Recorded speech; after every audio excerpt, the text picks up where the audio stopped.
Hello, episode, I don't know, 11. We're gonna paint background together.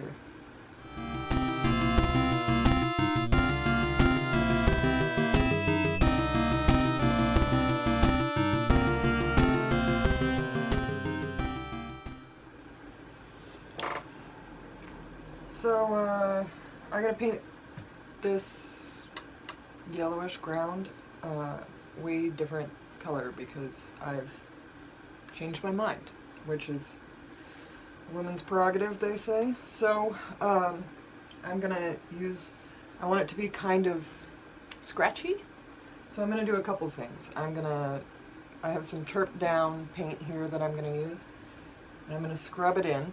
And this ground is super absorbent, turns out, so I shouldn't have any problem with it like kind of sinking in unevenly. And then I'm gonna use my palette knife to take off some paint. So I really want a kind of a texture in the background. So I'm just gonna kind of start working. Oh yeah, it's gonna be easy to get texture.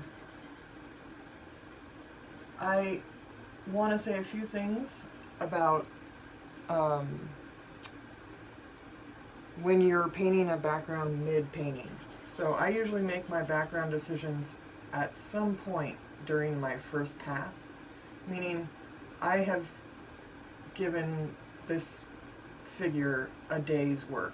So it's not completely resolved, and I don't care if something happens to it while I'm putting the background on, because there's going to be a whole new pass of paint where I add more paint to the figure, and I can touch up any edges then. So sometimes it's kind of nice to have that dither where the background comes too close to the object and you can kind of lose the object. That's how you can kind of get depth. A lot of times classical painters will do a lot of things on purpose, like losing edges. That's not really what I want to do, because I want these to be I want them to kind of pop a little bit, right? Because I'm pushing that whole like magic eye thing that I've been talking about. And so I want it to kind of stay very, not outlined, but on top of the background. I don't want it to blend into the background. I'm using a bristle because I want the paint to kind of go down unevenly. There's nothing worse than, well, actually that's not true. Sometimes a really flat background is great, and I do that all the time. But I'm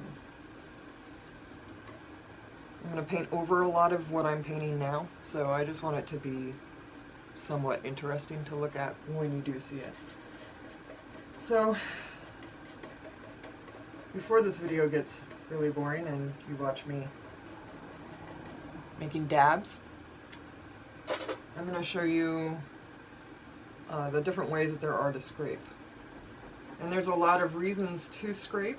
Sometimes I'll scrape, like if I don't like a way of a painting is coming out on the object, like maybe I've gotten carried away with my values or something. In fact, I have decided that I want to lighten this shadow in here. So I'm going to get you a little closer.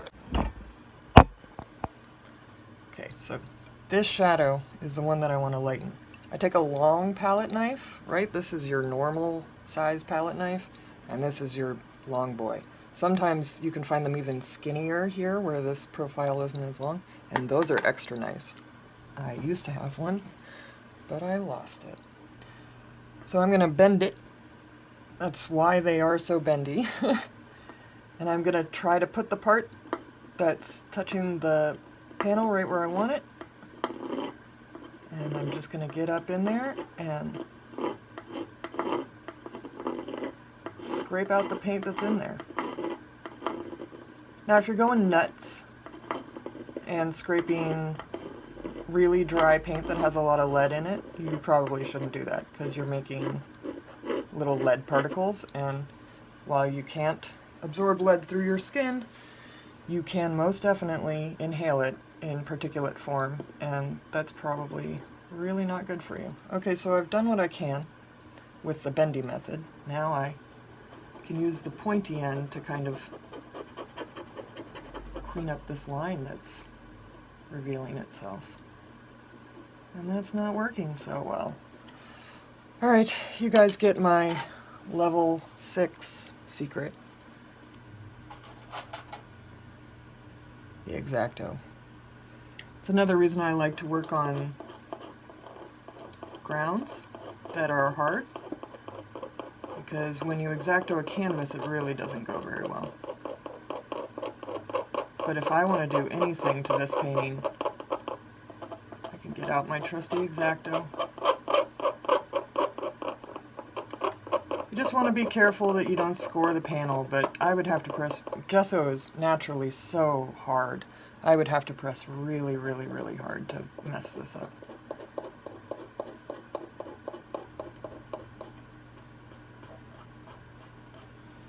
It's a good idea when you're scraping or doing something like this where you're going to make a bunch of little particles that you do it when everything below it is dry, because I've had times where I've gone in and done this and it has fallen onto wet paint and it's a bitch to get it out. Sorry for swearing.